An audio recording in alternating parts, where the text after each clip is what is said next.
Hello friends, welcome to my channel Deep classes, जिसमें हमारा आज का टॉपिक है छायावाद की मूल प्रवृत्तियों का साधारण विवेचन कीजिए।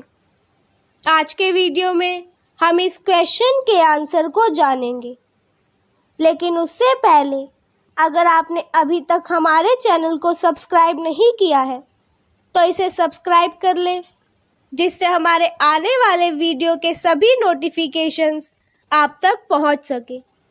साथ ही MHD से रिलेटेड अदर वीडियोस के लिए आप हमारे चैनल की प्लेलिस्ट में जाकर उन्हें देख सकते हैं। तो चलिए बिना देरी किए हम अपना आज का वीडियो स्टार्ट करते हैं। छायावाद की मूल प्रवृत्तियां निम्नलिखित है। पहला है मूल्य केंद्रिकता। वैयक्तिकता छायावादी काव्यधारा की एक प्रमुख प्रवृत्ति है। छायावादी कवि अपने में अहम के प्रति अधिक सजग है। डॉक्टर शिवदान सिंह चौहान के शब्दों में कवि का मैं प्रत्येक प्रबंध भारतवासी का मैं था। इस कारण कवि की विषयगत दृष्टि ने अपनी सूक्ष्म अनुभूतियों को व्यक्त करने के लिए जो लाक्षणिक भाषा और अप्रस्तुत योजना शैली अपनाई, उसके संकेत तथा प्रतीक हर व्यक्ति के लिए सहज प्रेषणीय बन गए। इसीलिए तो निराला जी ने लिखा है कि मैंने मैं शैली अपनाई, देखा एक दुखी निज भाई, दुख की छाया पड़ी हृदय में, झट उमड़ वेदना आई। छायावाद की दूसरी विशेषता है विषय निष्ठता। छायावाद की विषय निष्ठता का अंकन करते हुए डॉक्टर सच्चिदानंद हीरानंद वात्स्यायन अज्ञेय ने पुष्करणी की भूमिका में लिखा है कि विषय प्रधान दृष्टि से ही छायावादी काव्य की प्राण शक्ति है। इसी विषय निष्ठा की झलक स्पष्ट रूप से छायावाद के सभी रूपों में दिखाई देती है। तीसरी विशेषता है अनुभूति की प्रतिष्ठा। कविवर पंत ने काव्य सृजन के विषय में अनुभूति की प्रधानता देते हुए कहा है कि वियोगी होगा पहला कवि, हाय से उपजा होगा गान, निकल कर नयनों से चुपचाप बही होगी कविता अनजान। इस प्रकार महादेवी वर्मा ने छायावाद के प्रायः सभी कवियों ने कोरे वस्तु वर्णन के स्थान पर अनुभूति को महत्व प्रदान किया है। छायावाद की चौथी विशेषता है कल्पनाशीलता। छायावादी कविता में यह भी एक प्रवृत्ति है कि इसमें कवियों ने मूर्त को अमूर्त रूप में अंकित किया है और अमूर्त को मूर्त रूप प्रदान किया है। पंत और प्रसाद के काव्य में यह विशेषता दृष्टिगोचर होती है।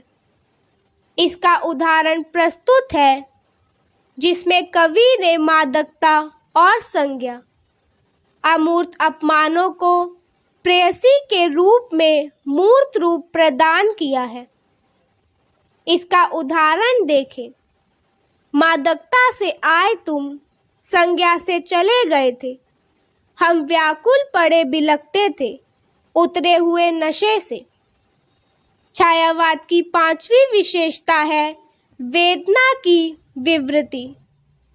छायावादी कविता में वेदना और निराशा का स्वर प्रमुख रूप से सुनाई देता है। छायावादी कवि की वेदना में करुणा और निराशा के दर्शन होते हैं। वह जीवन के संघर्षों से निराश होकर कल्पनालोक में विचरण करता है। उसके गीतों में पीड़ा, टीस और व्यथा का साम्राज्य रहता है। महादेवी वर्मा की वेदनाभूति का एक उदाहरण प्रस्तुत है। वह दुख से ही अपना श्रृंगार करना चाहती है। प्रिय, जिसने दुख पाला हो, वर दो यह मेरा आंसू। उसके उर की माला हो, मैं दुख से श्रृंगार करूंगी। छायावाद की छठी विशेषता है प्रेमानुभूति। छायावादी कविता में सौंदर्य भावना की भांति प्रेम भावना का विकास भी प्रकृति, नारी, मानव, शिशु आदि के रूप में हुआ है। प्रकृति से कवि को अनेक परिभाषिक स्पष्टीकरण अनन्य प्रेम है। वह उसे किसी भी मूल्य पर त्यागना नहीं चाहता। इस भावना के दर्शन पंत जी की निम्नलिखित पंक्तियों में हुए हैं। छोड़ द्रुमों की मृदु छाया, तोड़ प्रकृति से भी माया। बाले तेरे बाल जाल में कैसे उलझा दूं लोचन, भूल अभी से इस जग को। छायावाद की सातवीं विशेषता है प्रकृति की ओर वापसी। छायावादी काव्य अपने प्रकृति चित्रण के लिए प्रसिद्ध है। इस धारा के कवियों ने प्रकृति के माध्यम से अपने मनोभावों की अत्यंत सजीव अभिव्यक्ति प्रदान की है। प्रकृति छायावादी कवियों की सहचरी है। उसके सौंदर्य के सम्मुख इन कवियों की किशोरी का रूप सौंदर्य भी फीका सा लगता है। छायावादी कवियों ने प्रकृति का मानवीकरण शैली में अत्यंत हृदयग्राही चित्रण किया है। छायावाद की आठवीं विशेषता है राष्ट्रीय चेतना, लोक मंगल और मानव करुणा। इन कवियों में अपने देश के अतीत गौरव की बड़ी तीव्र भावना है। विशेषकर जयशंकर प्रसाद में उन्होंने देश के प्राचीन गौरव का बड़ी ओजस्वी एवं प्रेरणादायक वाणी में गायन किया है। इसका एक उदाहरण देखें। अरुण मधुमय देश हमारा, जहां पहुंच अनजान क्षितिज को मिलता एक सहारा। इसी तरह इन कवियों ने लोक मंगल और मानव करुणा की भावना को अंकित व चित्रित किया है। छायावाद की नौवीं विशेषता है विश्व मानवतावाद। छायावादी कविता में मानवतावादी भावना को प्रधानता दी गई है। छायावादी कवियों के मानवतावादी दृष्टिकोण का विकास विवेकानंद, अरविंद, गांधी, टैगोर आदि के विचारों से अधिक व्यापक रूप में हुआ है। इस कविता में मानव को विशेष महत्व प्रदान किया गया है। इसीलिए प्रकृति प्रेमी कवि पंत का हृदय मानव के प्रति आस्था प्रकट करते हुए पुकार उठा। छायावाद की 10वीं विशेषता है सांस्कृतिक गरिमा। यूं तो छायावादी काव्य धारा ने प्राचीन रूढ़ियों के विरुद्ध अपना बिगुल बजाया, फिर भी इसने अपनी सांस्कृतिक गरिमा को न केवल अक्षुण्ण रखने की दृढ़ता दिखाई, अपितु उसके उत्थान के लिए भी अपनी आवाज बुलंद की।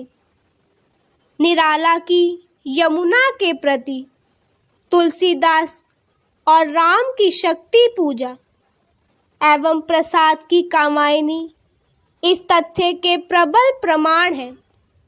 इस प्रकार स्वातंत्र्य भावना से प्रेरित होकर छायावादी काव्य धारा ने परंपरागत रूढ़ियों से स्वयं को न केवल मुक्त ही किया अपितु नए ढंग से उसका फिर से आविष्कार भी किया।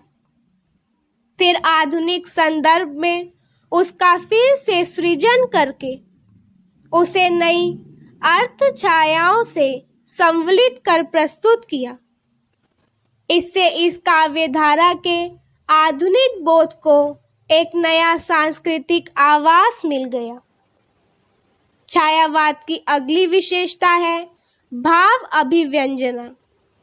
छायावादी काव्य धारा की उच्चतम उपलब्धियों में भाव अभिव्यंजना नामक उपलब्धि को नकारा नहीं जा सकता। यह सच है कि द्विवेदी युगीन खड़ी बोली की काव्य भाषा के परिमार्जन के बाद उसकी काव्यात्मक संभावनाओं को पहचानकर उसके उपयोग करने के शेष कार्य को छायावादी काव्य धारा ने संपन्न किया। मुकुटधर पांडेय ने छायावादी काव्यगत वैशिष्ट्य पर प्रकाश डालते हुए लिखा कि उसका एक मोटा यह लक्ष्य है कि उसमें शब्द और अर्थ का सामंजस्य बहुत कम रहता है। कहीं कहीं तो इन दोनों का परस्पर कुछ भी संबंध नहीं रहता। लिखा कुछ और ही गया है पर मतलब कुछ और ही निकलता है। इसमें ऐसा कुछ जादू भरा है। अतएव यदि यह कहा जाए कि ऐसी रचनाओं में शब्द अपने स्वाभाविक मूल्यों को खोकर सांकेतिक चिन्ह मात्र हुआ करते हैं तो कोई अत्युक्ति नहीं होगी।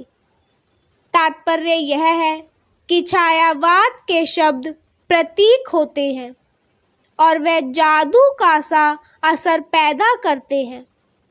इसके लिए शब्दों को उनके प्रचलित अर्थ से अलग करके नए अर्थ से युक्त करता है। तो इसी के साथ हमारा आज का वीडियो यही खत्म होता है, जिसमें हमने जाना छायावाद की मूल प्रवृत्तियों को। अगर हमारा आज का वीडियो आपको पसंद आया हो तो वीडियो को लाइक एंड शेयर करें और हमारे चैनल को सब्सक्राइब करें। Thank you for watching.